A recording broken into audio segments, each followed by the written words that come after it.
Anong klaseng advice yung gusto mong marinig?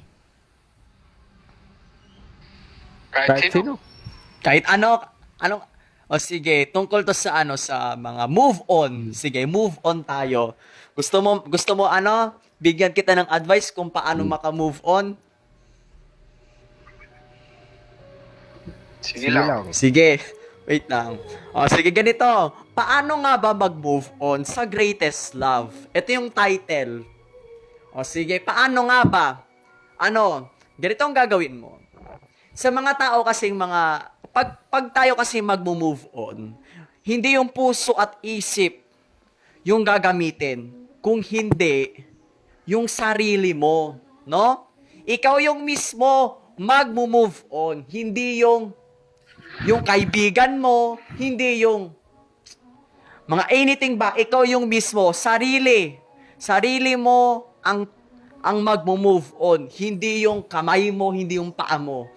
What it means is move on. Pag sinabi natin move on, lahat kakalimutan mo. Okay. Mark the words, Tama. kakalimutan. Paano nga ba? Ganito gawin mo. Paano mag-move on? Lahat ng mga connection, yung kaibigan mo, nakakonect sa greatest love mo. For example is, kungari meron kang kaibigan. Yung kaibigan mo, kinakausap yung ex-jowa mo. Ang gagawin mo is, lalayuan mo. Layuan mo yung mga nakakonected sa jowa mo, sa ex mo. Number two. Tama. Kasi, for example, ikaw, kinakausap mo ko. Pero meron kang ex-girlfriend, no? May ex ka. Yung ex-girlfriend mo, friend ko sa Facebook. 'Di ba? Siyempre, nakakapag-text kami ng ex-girlfriend mo, parang ganon. So, kailangan mo stop it. Para kasi parang alam mo yung meron kang kaibigan na kinakausap pa rin yung ex mo. Parang ganun. May mga kaibigan kasi akong ganun eh. For me, meron akong ex-girlfriend na LDR. Yung kaibigan ko, yung ko lang, kapitbahay ko, childhood friends, BFF ko siya, best friend or friends Yun lang. lang. Kinakausap niya or tinetext niya yung ex-girlfriend ko. Pero now, hindi na ata. Kasi sinabi ko na sa kanya na i-block mo siya. I-block mo na yung ex ko. Wag mo na siyang kausapin, wag mo na siyang i-text sa Facebook, sa Messenger man. Eto. Number 2, paano mag-move on ha? Hindi naman sa sarili. Pwede naman rin gamitin yung utak at isip mo. Kasi kung hindi mo gagamitin yung utak at isip mo, ikaw yung magiging tanga pagdating sa move on, 'di ba? Kasi wala kang ginagamit na na utak at isip, no? Ay utak pati yung yung utak, isip at puso. Yan. Ang pinaka-importante is utak natin. Kasi ang utak natin, yan yung brain natin.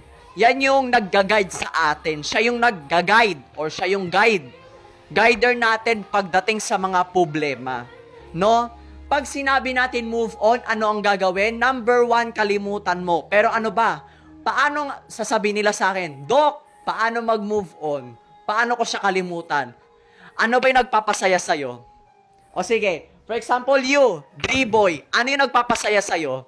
Manood ba ng K-drama? Manood ba ng mga K-drama, ang mga Netflix, mga movies, parang ganon?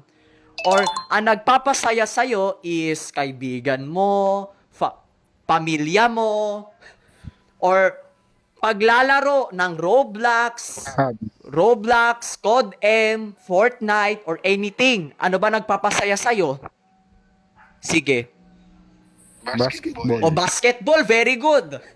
Kung ang nagpapasaya sa'yo is yung jowa mo, ngayon, wala na kayo. So, sino yung nagpapasaya sa'yo? Like you said, basketball.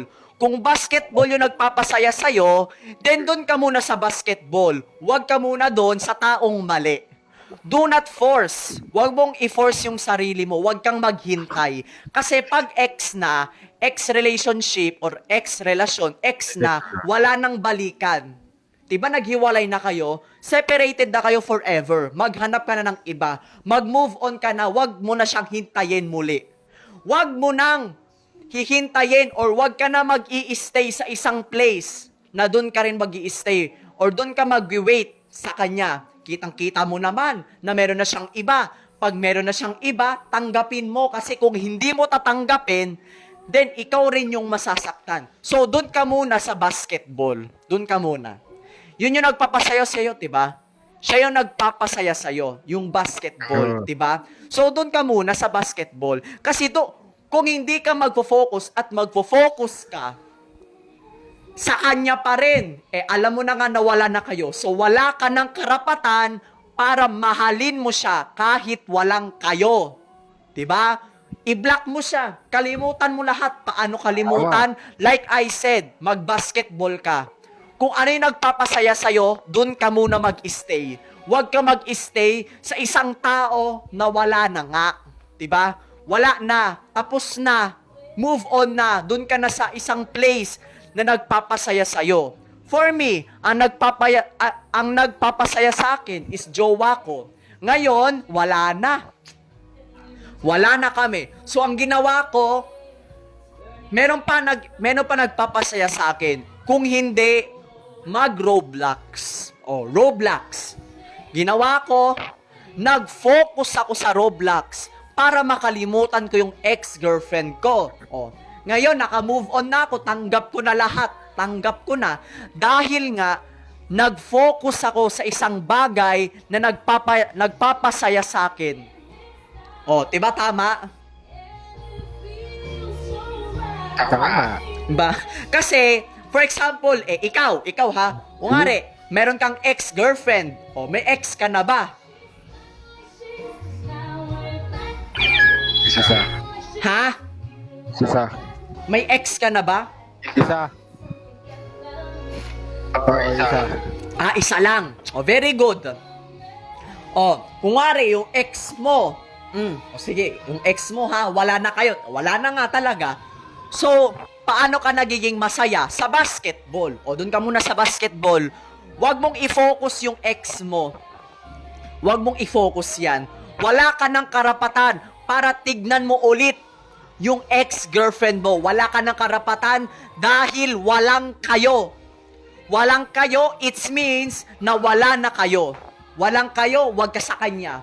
Wag ka sa kanya, wag mo siyang lapitan, wag mo siyang pansinin. Wag na wag dahil wala kang karapatan para sabihin mo sa kanya na mahal mo siya. Wala kang karapatan para sabihin mo sa ex mo na mahal mo siya. Wala kang karapatan dahil walang kayo. Tama. Diba?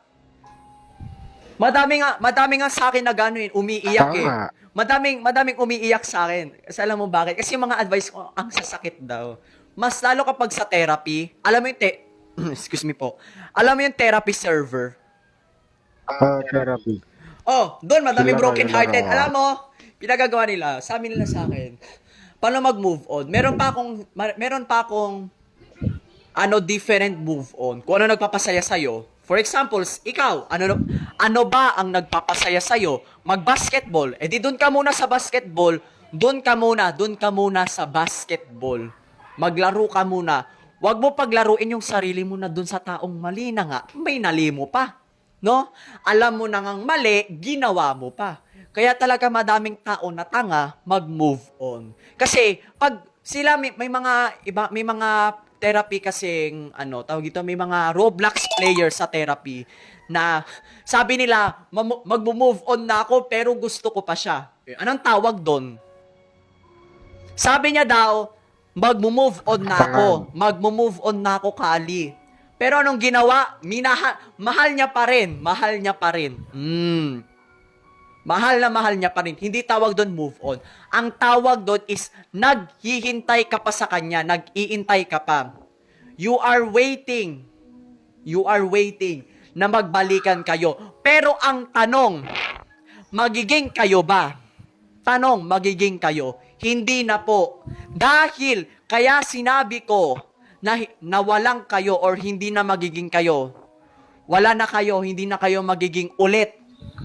Dahil, ano na kayo, separated na kayo, nag-break up na kayo, naghiwalay na kayo.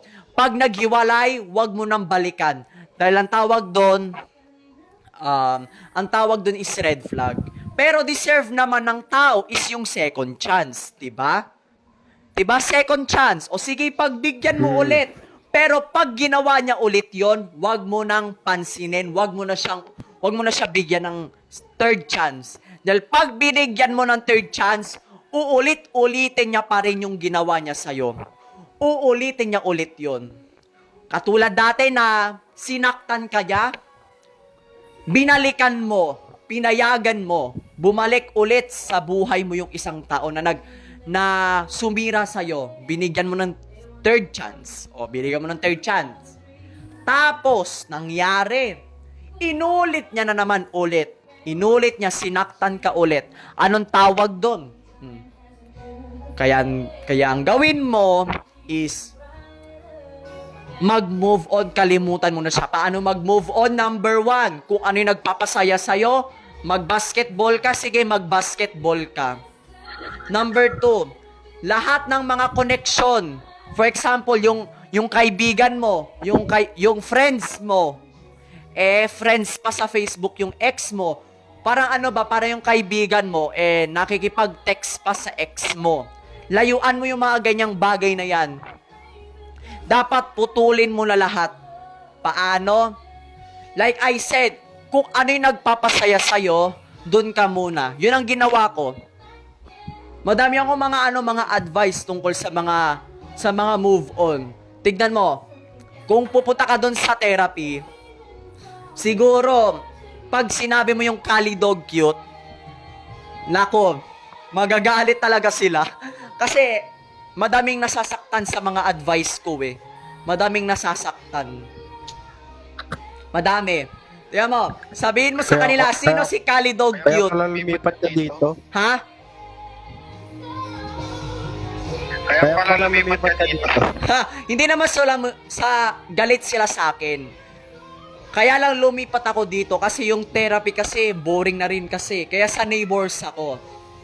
Tignan mo, yung, mga pasyente ko sa therapy, grabe, naka-move on na sila. 2 months silang hindi naka-move on. Pero kinabukasan, naka-move on na sila. Kasi nga professional ako pagdating sa mga broken relationship, sa mga problema, at sa advice. Pagdating sa move on, madami akong klaseng pero medyo mahahaba hindi ka naman broken-hearted, bakit ko pa sasabihin sa'yo kung paano maka-move on? Yung mga sinabi ko, yan lang yung stage 1. Stage 1, how to move on. Pag stage 2, how to move on, medyo, parang masakit na. Stage 3, yan ay extremely masakit. Magiging personal na ako dyan. Kaya nga, sabi nga ng mga grabe ka naman, Doc, na may personal. Ganon. Sabi nga nila, grabe naman tong doktor na to. Parang hindi naman to doktor, parang parang ganon, na may personal daw ako. Pero, yung mga advice ko is totoo. Sabi naman nila, tama naman si Doc, pero naman, ang sakit daw ng advice ko. Yun nga sabi nila sa akin Sabi ko, edi tanggapin mo. Pag tinanggap mo, hindi ka na masasaktan pag tinanggap mo yung mga salita ko. 'Di ba? Hindi pa kasi nila na-accept yung mga sinasabi ko sa kanila. Sabi nila, ang sakit naman, Doc. Ganun nga sabi nila sa akin Kaya nga kaya nga minsan may napapaiyak na nga, sabi, may napapamura pa nga dun sabi, ganyan, bla bla bla. Ikaw talaga. May mga umiiyak na rin sa akin, kala mo. Siguro mga 10 people na. Mga 10 Roblox player na umiyak sa akin. meron pa nga isang bata na sabi, 9 years old, crush daw niya. Tapos na personal ako. Tapos umiyak. Grabe. Kasi sa stage 5, advice kung paano maka-move on, doon na magsisimula yung personality or personal na mag-a-advise. Or ibig sabihin nun, yung bibig ko magiging pasmado or mamemersonal na ako. pagdating sa move on, pagdating sa mga broken relationship. Ganon ako. Sa stage 1, wala pa yan. Sa stage 2, wala pa rin. Pero sa stage 3, yan na. Pag pumasok ka sa stage, Malala na. ito, Damang-dama na. ha?